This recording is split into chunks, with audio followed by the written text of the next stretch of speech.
नमस्कार BPL news में आप सभी दोस्तों का एक बार फिर से बहुत बहुत स्वागत है। दोस्तों आज दिन भर की जो फटाफट ब्रेकिंग न्यूज़ निकल के आ रही है, आपको बता दें कि केंद्र सरकार ने, मोदी सरकार ने लिया बड़ा फैसला। भारत में पबजी को बैन कर दिया है। चीन के 118 मोबाइल ऐप पर बैन लगा है, उसके बारे में जानेंगे। इस बीच आपको बता दें कि अखिलेश यादव ने आजम खान को लेकर बड़ा ऐलान किया है। कफील खान की रिहाई का स्वागत किया तो कहा, बोले कि आज कफील तो कल आजम खान भी होंगे रिहा। योगी सरकार आखिर कितने दिन तक कर पाएगी अत्याचार? अगली बड़ी खबर जाने जहाँ पर गृह मंत्री से दंगाई न्यूज चैनल सुदर्शन टीवी के खिलाफ एक्शन की अपील।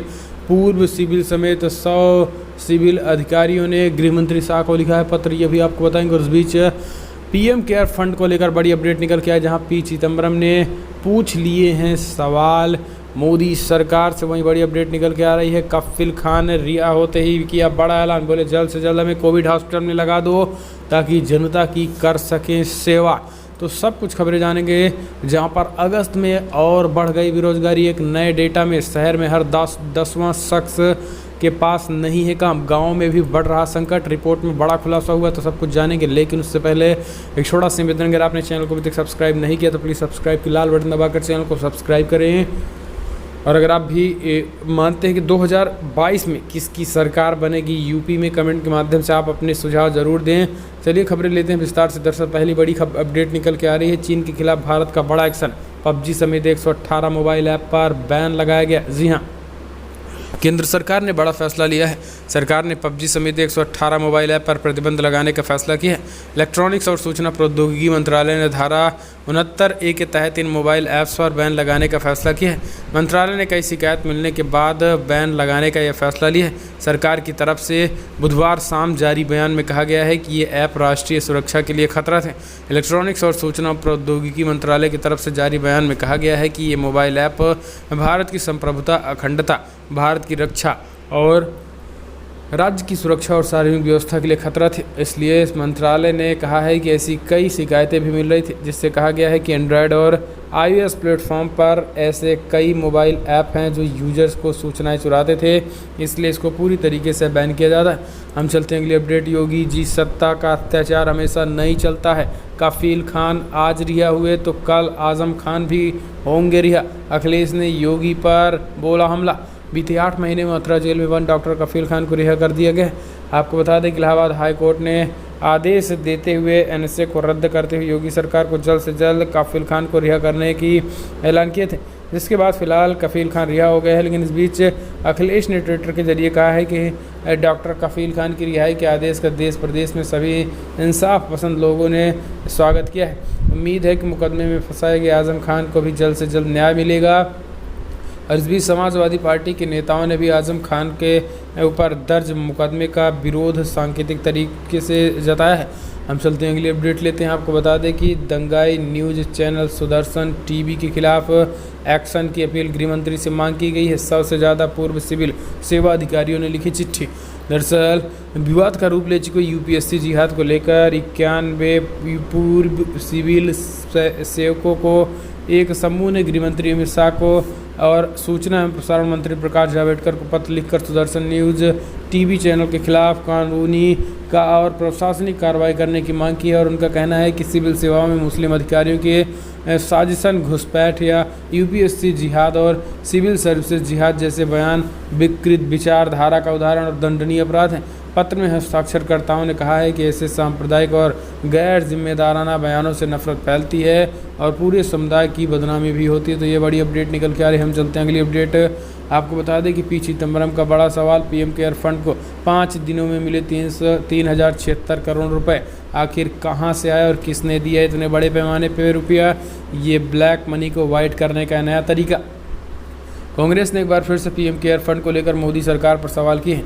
पूर्व वित्त मंत्री और वरिष्ठ नेता पी चिदम्बरम ने दावा किया कि पीएम केयर फंड के ऑडिट्स ने पुष्टि की है कि 26 और 31 मार्च 2020 के केवल 5 दिनों में फंड को 3000 करोड़ रुपए मिले हैं। ऐसे में ये पैसे कहां से मिले हैं, इसको लेकर मोदी सरकार को पुष्टि करनी चाहिए, क्योंकि आरटीआई तक में तो पीएम केयर के बारे में जानकारी नहीं मिलती है। ऐसे में ये ब्लैक मनी को वाइट बनाने का एक नया जरिया हो चुका है। हम चलते हैं अगली अपडेट। अगस्त में और बढ़ गई बेरोजगारी, शहर में हर 10वें शख्स का पर काम नहीं, गाँव में भी बढ़ रहा है संकट। रिपोर्ट में हुआ बड़ा खुलासा। आपको बता दें कि कोरोना काल में बेरोजगारी का संकट लगातार बढ़ता चला जा रहा है। अगस्त महीने में असंगठित क्षेत्रों में घटती नौकरियों और ग्रामीण क्षेत्रों में खेती के काम में कमी आने के बाद बेरोजगारी दर में तेज़ी से इजाफा हो रहा है।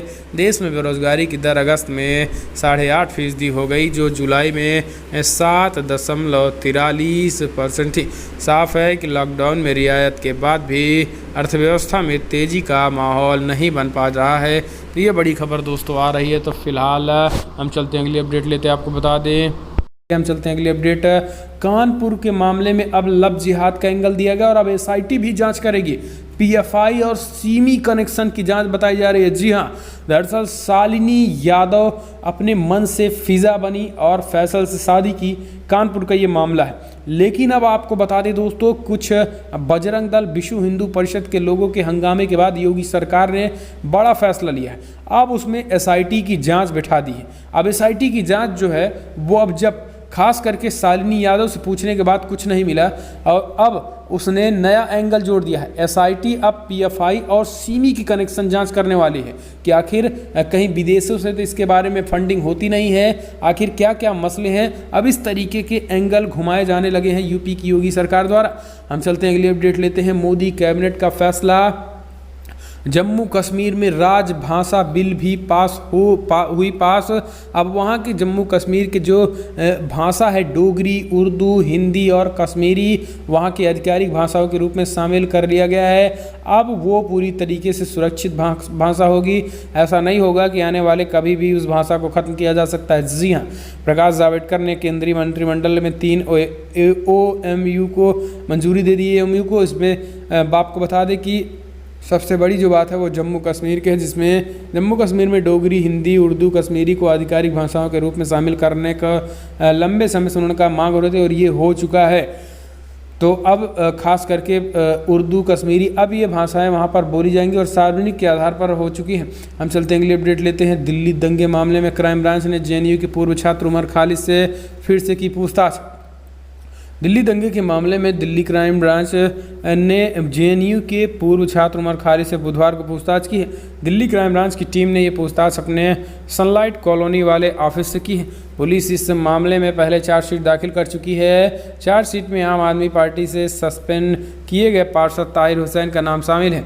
इनमें पहले पुलिस ने उमर खालिद के खिलाफ गैर कानूनी गतिविधि अधिनियम के तहत मामला दर्ज किया गया था। पुलिस ने अपनी प्राथमिकी में दावा किया था कि सांप्रदायिक दंगे पूर्व निर्धारित साजिश के तहत भड़काए गए थे।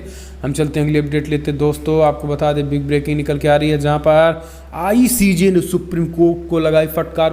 पूछे, कहा प्रशांत भूषण की सजा पर हो पुनर्विचार, फैसले से अभिव्यक्ति की आज़ादी पर लटकेगी तलवार। जी हाँ, आपको बता दें कि इंटरनेशनल कमीशन ऑफ ज्यूरिट्स यानी आईसीजे ने सुप्रीम कोर्ट के उस फैसले पर चिंता जाहिर की है जिसमें आपराधिक अवमानना के मामले में वरिष्ठ अधिवक्ता प्रशांत भूषण को दोषी ठहराया गया।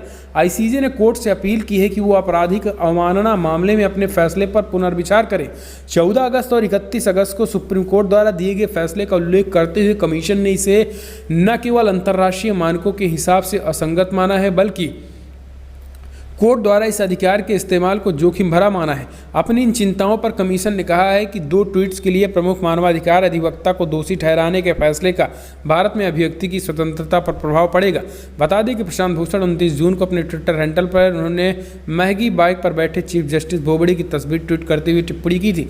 हम चलते हैं अगली अपडेट लेते हैं। आपको बता दें कि बिहार में आखिरकार जीतन राम मांझी ने थामा एनडीए का दामन। जी हाँ, आपको बता दें कि बिहार विधानसभा चुनाव से पहले नीतीश कुमार ने एक बार फिर से बड़ा मोहरा चलते हुए बिहार के दलित चेहरा माने जाने वाले जीतन राम मांझी को अपने पाले में कर लिया है। जीतन राम मांझी ने बुधवार को जदयू के साथ गठबंधन का ऐलान करते हुए कहा है कि आज से हमारा गठबंधन एनडीए के साथ हो रहा है।